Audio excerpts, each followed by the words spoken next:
Madame, Monsieur, bonsoir. Édouard Balladur a reçu aujourd'hui les principaux dirigeants agricoles. Le Premier ministre leur a annoncé que le gouvernement allait débloquer cette année une enveloppe globale d'environ 1,5 milliard de francs.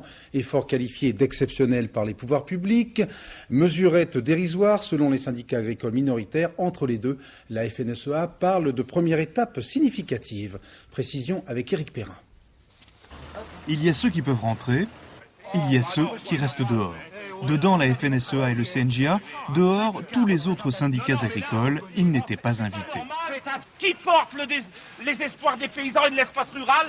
C'est pas la FNSEA, c'est pas le CNJA, c'est le pluralisme syndical en agriculture. Côté Réunion, premier dossier brûlant, les négociations du GATT. Le Premier ministre a tenu à remettre les choses au point. Position ferme, mais dans la recherche d'un accord global. Nous souhaitons que s'ouvrent des discussions sur 15 points qui concernent la conclusion des accords du GATT, 15 points dont l'agriculture constitue l'un d'entre eux. Mais il y en a 14 autres. En clair, Édouard Balladur ne semble pas prêt à sacrifier 14 dossiers pour le 15e. Et pour faire passer la pilule chez les agriculteurs, il met le paquet sur les mesures nationales immédiates. 1,5 milliard de francs prévus dans le collectif budgétaire 93.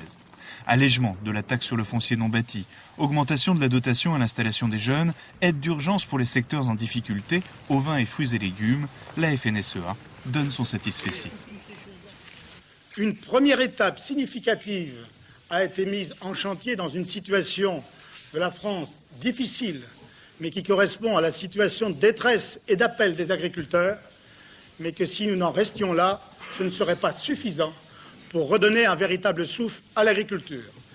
Les autres syndicats agricoles, ceux qui n'ont pas participé à la réunion, ont qualifié de dérisoires les propositions du gouvernement.